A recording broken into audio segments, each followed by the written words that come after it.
Donc, bonjour à tous, bienvenue dans ce webinaire de présentation de la plateforme Oikos Impact pour faciliter l'accès à la RSE et à l'impact. L'objectif de cette présentation est de faire une très courte introduction pour rappeler en deux mots la cité de la RSE et l'origine de notre plateforme, et ensuite rentrer dans le vif du sujet, c'est-à-dire de vous présenter le fonctionnement de la plateforme proprement dit. La Cité de la RSE a été créée sur impulsion de la Fondation Oikos en 2015, Fondation Oikos en 2016, la Cité de la RSE, avec la vocation d'être un outil concret et pratique à destination de tous les acteurs économiques qui ont envie de s'engager en RSE ou d'améliorer leur performance, leur impact ou leur responsabilité sociétale. Après, on peut parler de développement durable, on peut parler d'ESG, on peut parler d'investissement socialement responsable également. Il y a beaucoup de thématiques, mais l'idée a été de permettre de faciliter l'accès à ces concepts et la plateforme et la traduction digitale de l'ensemble des outils que nous avons déployés durant ces 6 années. Tout petit rappel très rapide sur les enjeux de la RSE. La RSE, c'est un enjeu au niveau des acteurs économiques en tant qu'individus, en tant que chaque salarié ou chaque dirigeant ou chaque indépendant qui cherche à travers la RSE à améliorer sa qualité de vie au travail et également à rajouter la correspondance avec les enjeux planétaires ou les enjeux sociaux et sociétaux auxquels il ou elle fait face. Le deuxième enjeu, c'est un enjeu normatif, c'est un enjeu de marché, on dira, c'est-à-dire qu'aujourd'hui, de plus en plus, les normes se contraignent et les parties prenantes externes, les clients ou les fournisseurs, contraignent les entreprises à s'engager dans une dynamique de RSE, donc à comprendre quelle est cette dynamique et à voir comment la mener. Et puis le troisième enjeu, c'est un enjeu de gestion de projet, puisque la RSE se fait rarement tout seul dans son coin.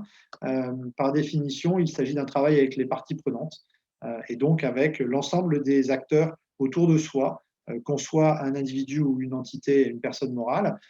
Et donc, il y a une coordination de projet sur beaucoup de sujets. Et en fonction des normes, on va de 17 sujets à plusieurs centaines de sujets à maîtriser et à aborder. C'est pour ça que nous avons déployé un ensemble d'outils qui permettent de faire un cheminement. Et la plateforme vous montrera ce cheminement où vous partez soit de la direction ou les directions de votre entité, soit des équipes, soit les deux ensemble. Vous définissez collégialement vos objectifs RSE. Donc, à partir d'un autodiagnostic, la plateforme permet de définir ces objectifs qui vous permettent de définir ensuite des actions individuelles et collectives et de définir les budgets correspondants afin d'engager la somme des progressions individuelles. Et là, de la même manière, notre plateforme vous permet d'accéder aux outils pour engager votre progression individuelle et également à une progression coordonnée en mode projet de l'ensemble de l'entreprise. Le tout débouchant sur une collecte des résultats permettant de confirmer que vous avez atteint vos objectifs RSE, qu'il s'agisse d'un label, d'une norme, d'un bilan, de générer de la motivation des équipes, d'une question de communication ou de performance. Alors, on ne va pas tarder beaucoup plus, on va avancer. Je vous invite tous moi, je vais présenter la plateforme depuis mon propre compte, mais je vous invite tous à ouvrir vos comptes si vous les avez déjà créés. Donc, vous rentrez sur mon espace client.citedelaRSE.fr. Si vous avez déjà créé un compte, vous accédez sur cette partie connexion, il vous suffit de rentrer votre email et votre mot de passe. Et si vous n'avez pas déjà créé de compte, en bas, vous n'avez pas créé de compte. Vous cliquez, vous arrivez sur quelque chose qui ressemble à cela.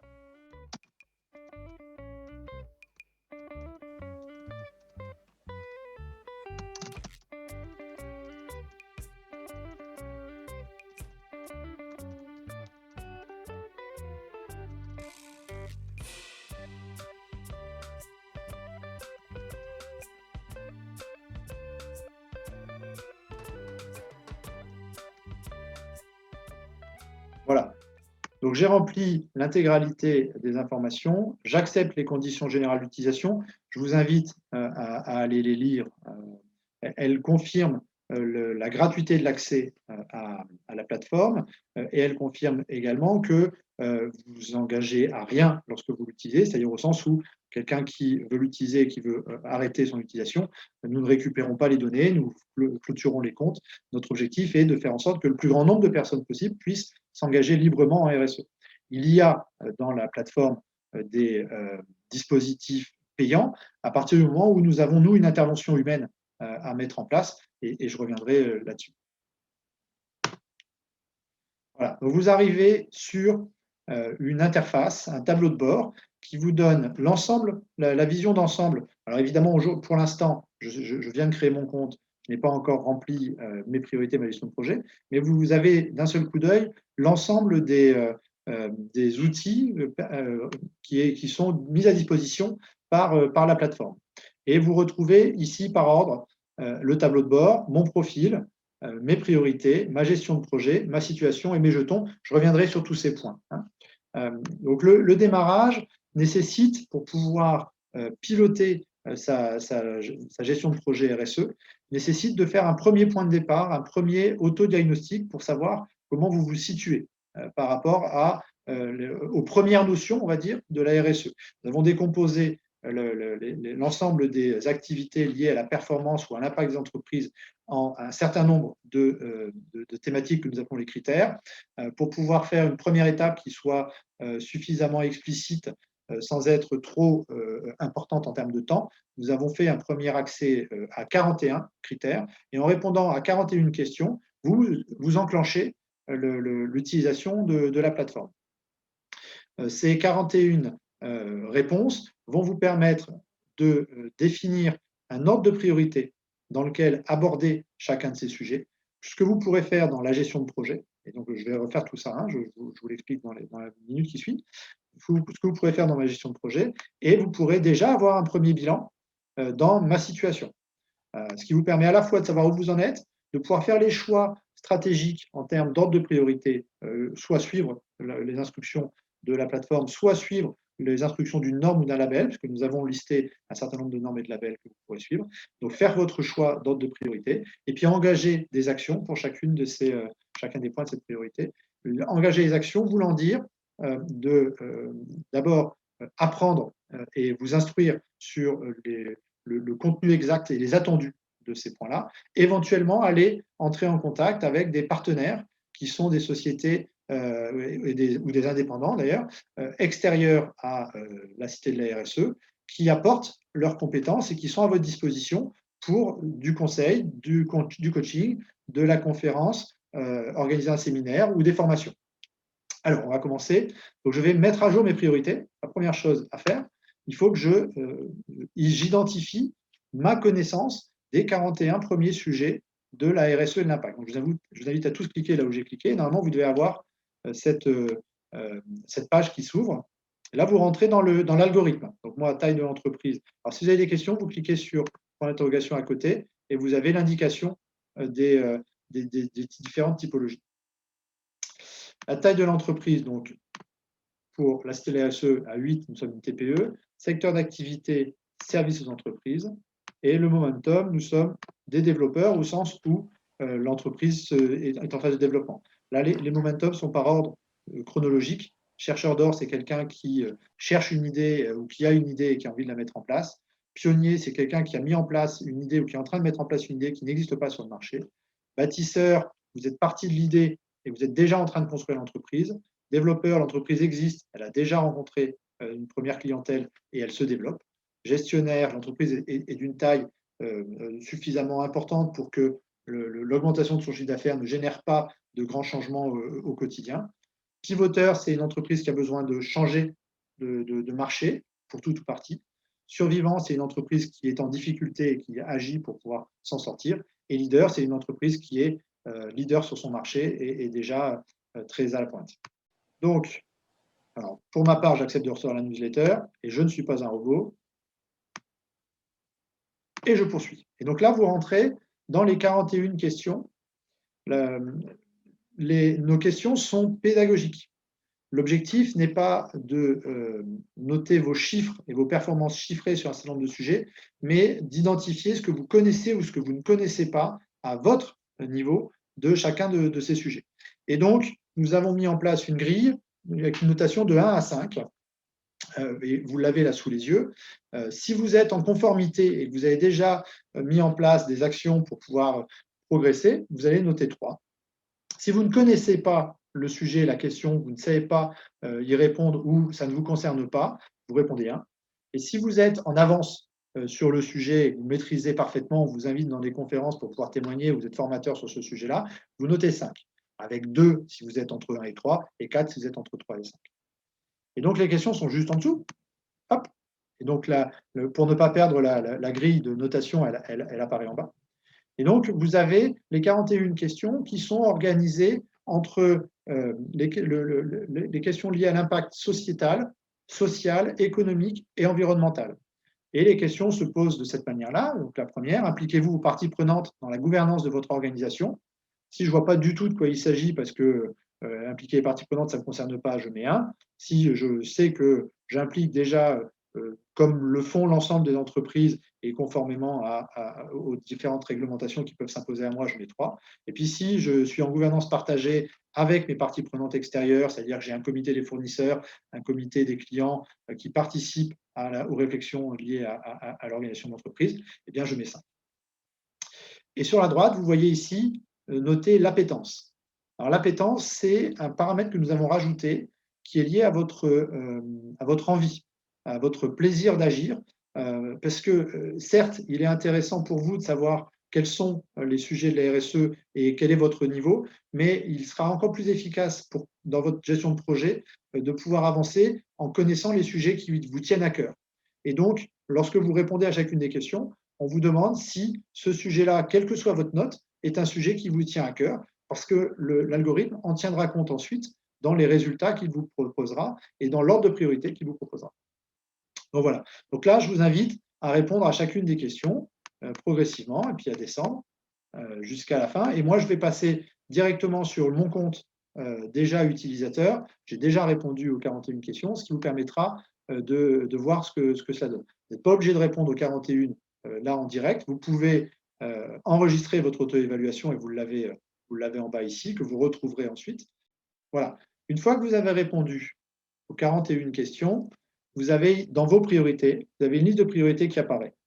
Alors, au début, quand vous avez répondu que aux 41 questions, vous n'avez pas ici les actions qui apparaissent. C'est parce que mon compte a déjà servi à d'autres démonstrations pour aller plus loin. Mais vous avez vos 41 priorités qui commencent à apparaître ici. Là, on fait figurer pour l'instant uniquement les 5 premières. Et dans mes priorités ici, vous les avez plus. Et dans ma situation en bas, vous pouvez télécharger la synthèse de vos résultats. Vous pouvez accéder aux graphiques ou vos résultats en ligne. Voilà ce que donnent les graphiques.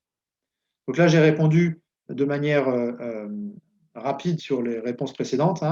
Donc, ces graphiques-là ne correspondent pas à la situation. On est sur un compte test. Donc, vous avez pour chaque thématique la possibilité d'identifier ceux qui ont une note supérieure à 3 sur 5, celles qui ont une note inférieure à 3 sur 5. Et puis ensuite, pour chaque performance, vous pouvez identifier la situation de vos connaissances sur les différentes thématiques. L'intérêt de ce dispositif est que vous pouvez faire une photo au démarrage, vous l'archivez, et puis dans 3 mois ou dans 6 mois, lorsque vous aurez progressé dans votre cheminement impact RSE, vous pourrez refaire une photo, refaire un bilan, et vous pourrez comparer les résultats de la photo précédente à la nouvelle photo. Une fois que nous sommes arrivés à cette définition de cette réponse en 41 questions, nous avons donc un premier outil d'analyse qui permet aussi d'accéder à la matrice de matérialité. Dans les graphiques que j'aimerais vous montrer, si Hélène peut me régler ça, ce sera super. Vous accédez aussi notamment à la matrice de matérialité et un certain nombre d'outils qui vous permettent de faire votre bilan RSE. Mais vous avez surtout donc accès à la liste de priorités qui est la liste des 41 thématiques mises en ordre de priorité décroissante. C'est-à-dire que vous avez la possibilité à ce stade-là de savoir par quelle thématique, par quels critères nous vous proposons, nous vous conseillons de commencer pour être les plus efficaces dans votre action en vue d'améliorer au global votre performance, votre impact et votre RSE. Je précise, là nous en affichons 5, vous avez la possibilité de les afficher par paquet de 5. Je précise qu'il est possible de les filtrer par norme. Alors là, on en a intégré 4. En fait, on a intégré 75 outils, normes, référentiels différents et nous en intégrons régulièrement des nouveaux qui sont traduits à travers les 176 thématiques, ce qui vous permet, lorsque, par exemple, GRIG 4, vous êtes certes intéressé pour savoir comment faire évoluer votre notation globale de RSE, mais vous avez surtout un objectif qui est d'atteindre la meilleure note possible sur le meilleur statut possible sur le GRIG 4, eh bien, vous avez à cet endroit-là accès à la liste par ordre de priorité décroissant des critères correspondant aux exigences du GRIG 4. Pour les utilisateurs qui sont membres d'une communauté RSE, au sens où un salarié fait partie d'une entreprise qui utilise l'outil pour gérer la RSE à la fois de chaque salarié, également de chaque département et de l'entreprise, eh bien, vous aurez la possibilité à cet endroit-là d'identifier le label correspondant à celui défini par l'entreprise ou par votre service. Ce qui vous permettra d'avoir toujours la possibilité de connaître l'ensemble des thématiques qui sont les vôtres, mais également de pouvoir travailler sur celles qui correspondent aux exigences de votre partie prenante principale. Voilà. Donc là, je reprends ISO 26000 pour montrer. Voilà. Et donc, ensuite, vous avez cette ordre de priorité. Et donc, on arrive au stade où je disais tout à l'heure, on a fait le bilan et on définit les objectifs. C'est-à-dire qu'à partir de là, vous pouvez choisir de suivre cet ordre de priorité ou choisir d'en suivre un autre, mais vous pouvez surtout vous mettre en action. Et vous mettre en action, ça veut dire quoi? Ça veut dire commencer par être sûr de bien comprendre les thématiques. Donc là, si on prend par exemple, connaissez-vous les sources de financement qui vous sont accessibles? Ici, vous avez 3 icônes qui vous permettent, l'une c'est Wiki Impact, donc c'est le Wikipédia de l'impact, c'est la définition texte de chaque critère. Vous avez en troisième l'Impactotech, qui est la base de données des contenus inspirants que nous mettons à votre disposition pour comprendre et aller un peu plus loin dans la compréhension. Et vous avez l'Impact Connect, qui est l'annuaire des partenaires susceptibles de vous accompagner et donc de vous vendre le conseil, la formation, le coaching ou la conférence dont vous avez besoin. Donc, Wiki Impact. Comprendre l'écosystème Banque Finance. La question qui vous avait été posée, c'était connaissez-vous les sources de financement qui vous sont accessibles? Eh bien, vous avez la définition du sujet et déjà une ébauche de pour aller plus loin qui vous permettent de commencer à comprendre de quoi il s'agit pour pouvoir vous engager dans le projet d'amélioration concernant.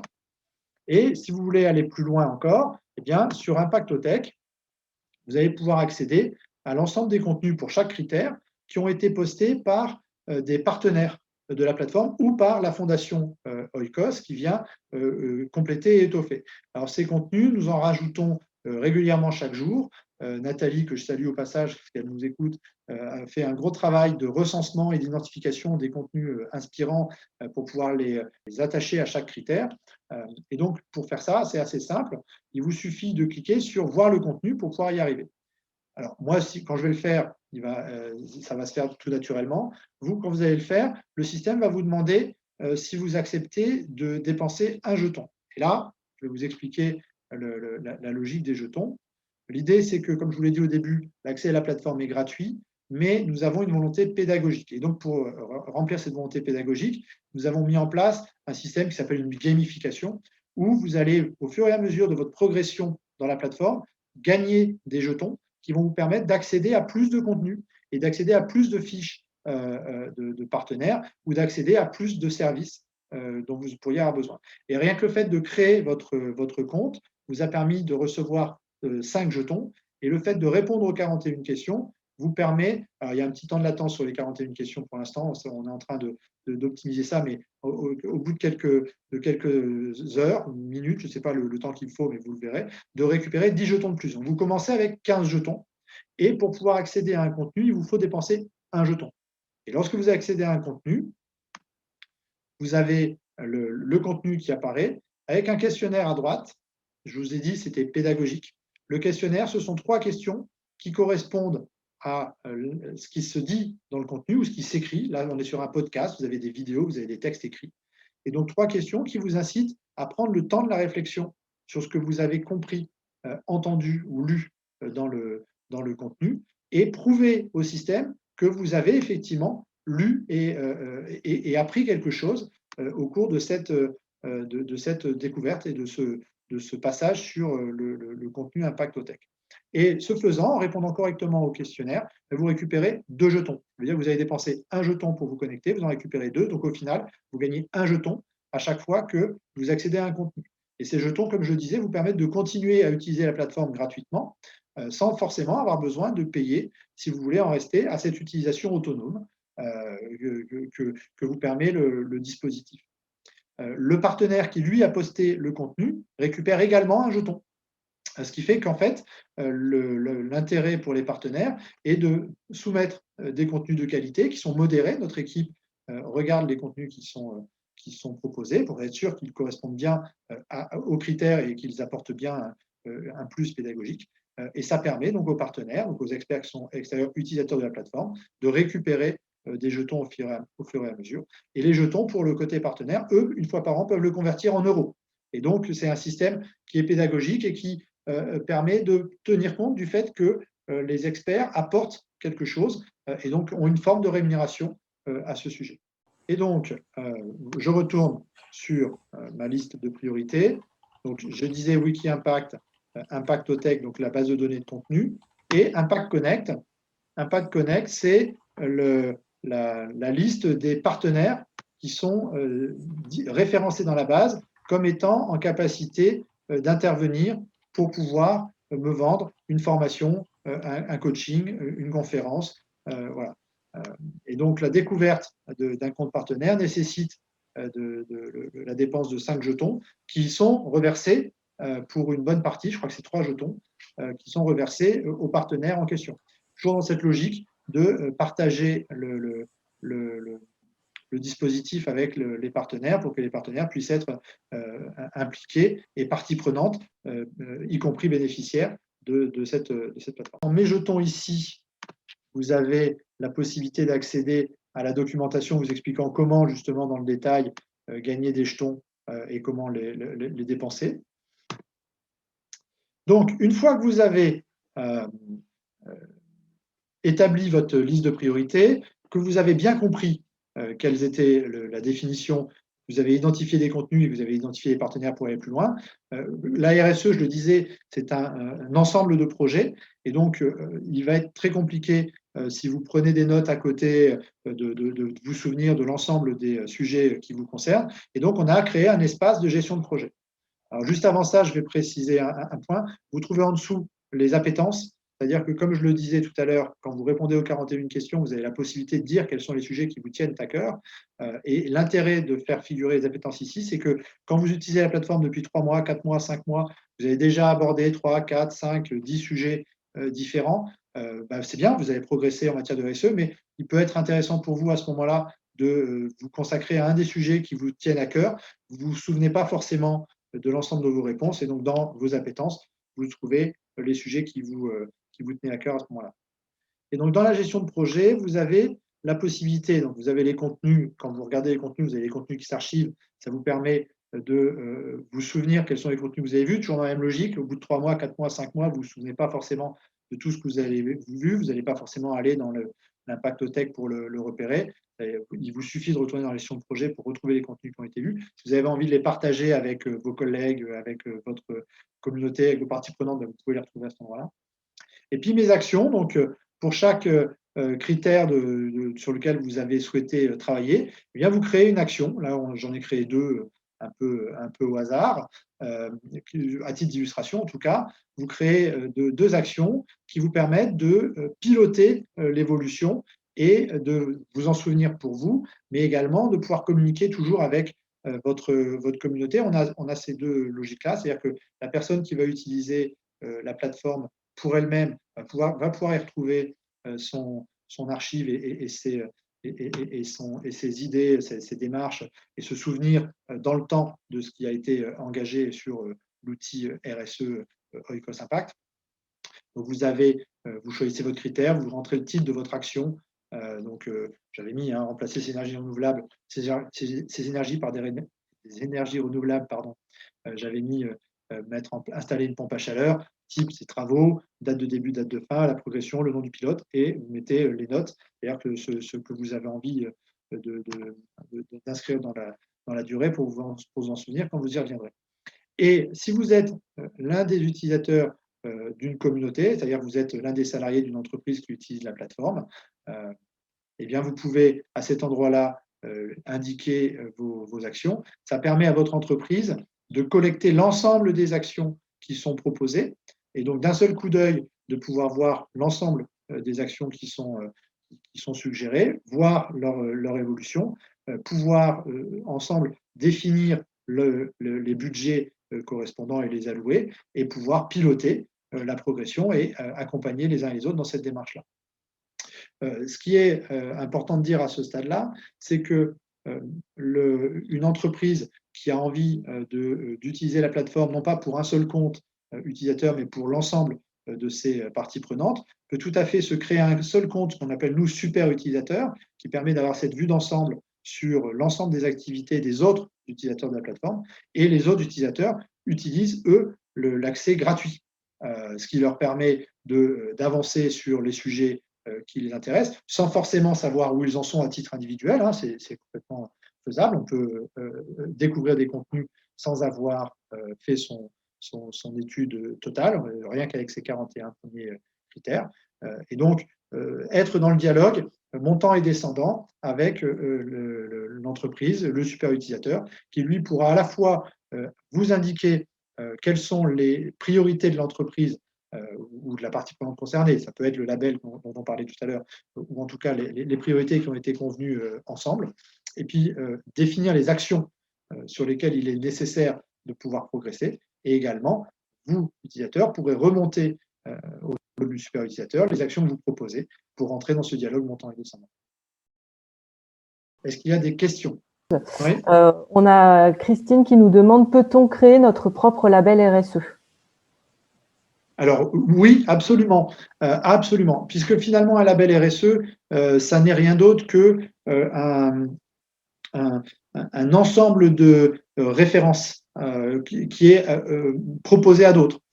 Donc on peut créer son label, on l'appellera peut-être pas label, on peut l'appeler référentiel, mais on peut tout à fait le créer à partir des sujets qui nous sont propres.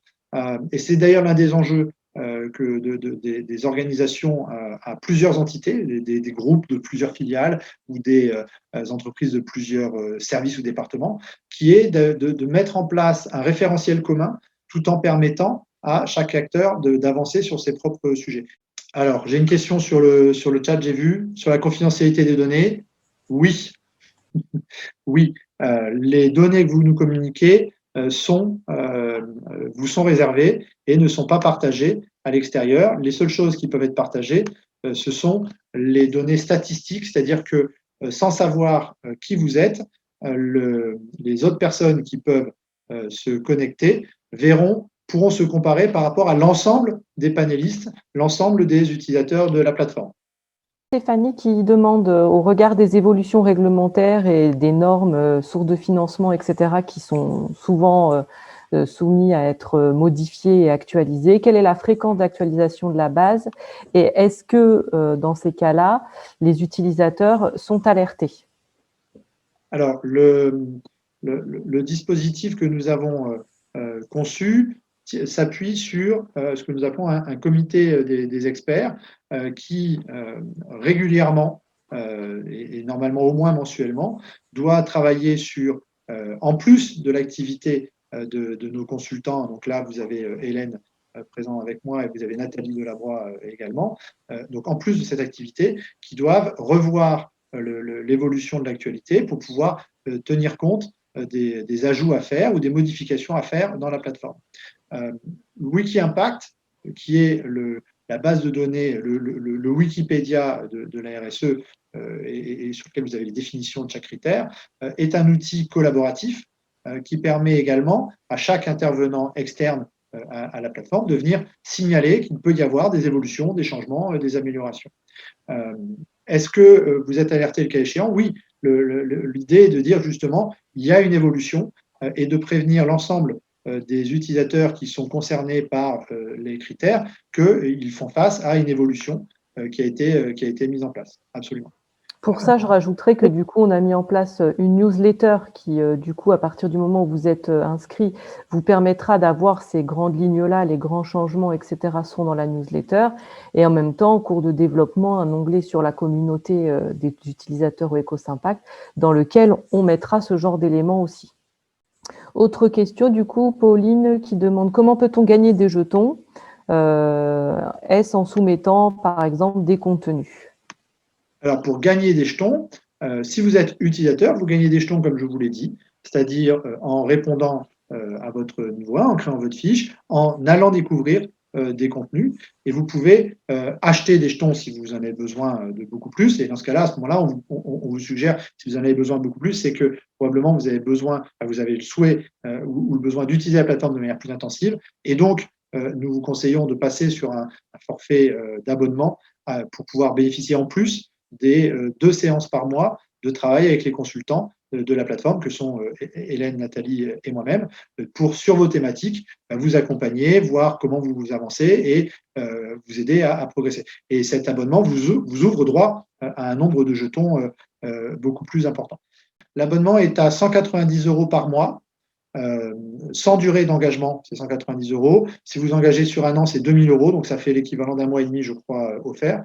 Et l'abonnement, il peut être déduit, il peut être pris en charge par le compte personnel de formation ou par le budget formation de l'entreprise.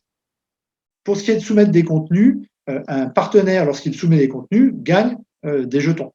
Et dans ce cas-là, si vous voulez gagner des jetons, eh bien, il faut créer votre compte partenaire. Si vous voulez créer un compte partenaire, vous allez sur monespacepartenaire.citedelaRSE.fr. Des questions sur le tarif pour devenir partenaire. Donc, du coup, j'ai répondu qu'effectivement, devenir partenaire était entièrement gratuit, puisqu'on a même au contraire un système de gamification qui permet plutôt de gagner des jetons en devenant partenaire et en aucun cas c'est un accès payant.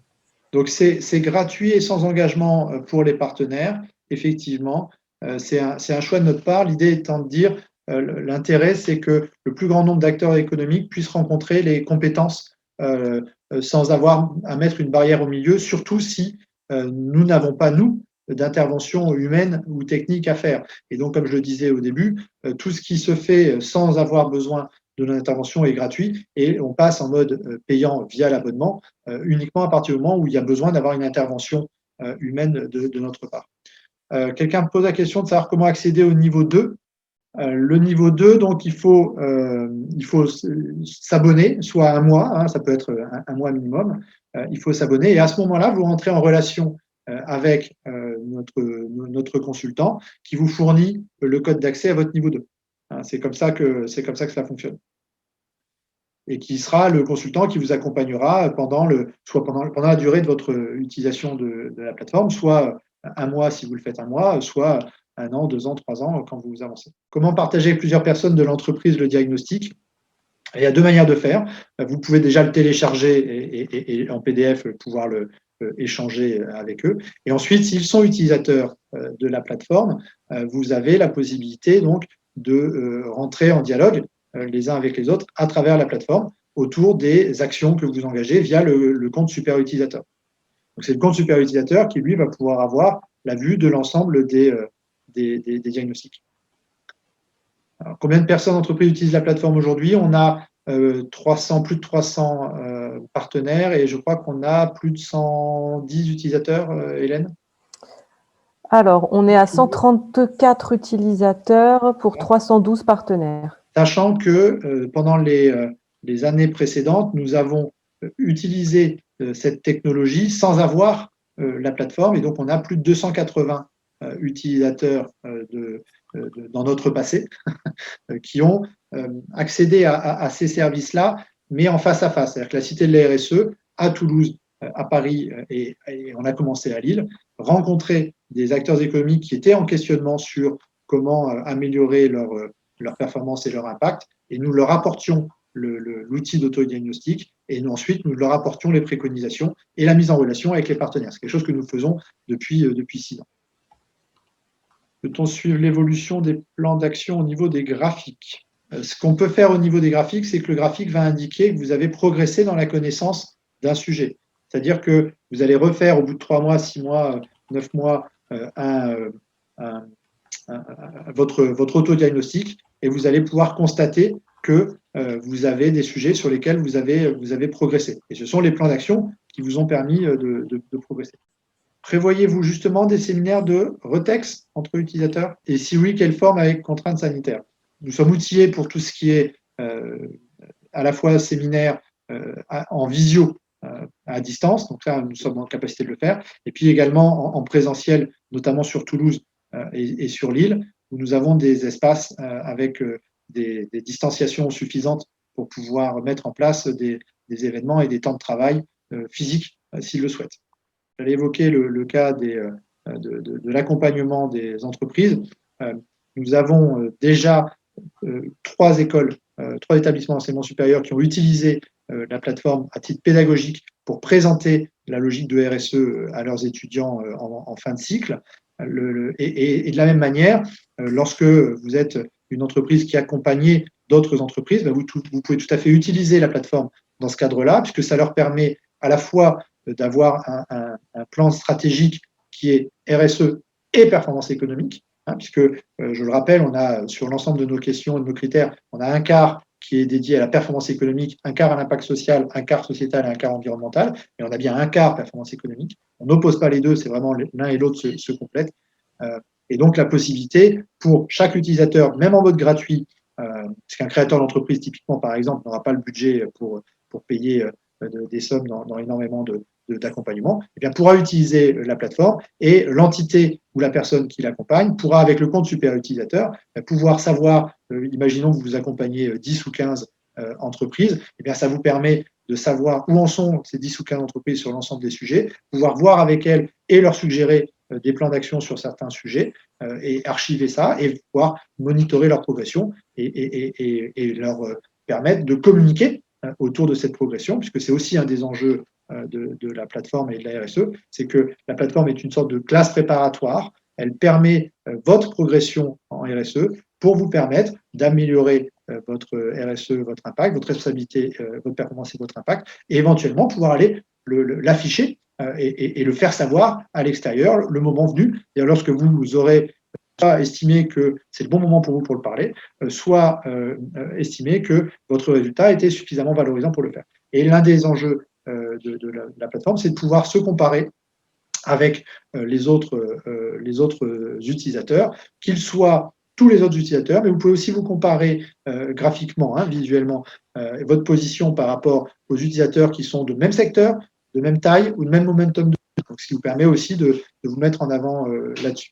Et effectivement, Hélène Bourg, pardon, pas Hélène Denison, en micro-entreprise ou en auto-entrepreneur, oui, évidemment, il est possible de valoriser la démarche. Alors moi, j'insiste toujours pour dire que rien que la démarche est valorisable, c'est-à-dire qu'il y a certes les résultats et on a envie d'afficher des résultats qui mettent en valeur, mais rien que de dire j'ai pris en main la question de mon impact, je réfléchis, je suis sur un chemin d'amélioration de ma responsabilité et de mon impact. Et moi, je trouve ça encore plus valorisant, puisque finalement, pour reprendre l'un des arguments qui était dit tout à l'heure, les choses évoluent en continu, que ce soit des questions de normes, de réglementation ou d'urgence, urgence climatique aujourd'hui, urgence des pluies acides à l'époque et donc des projections qui étaient faites.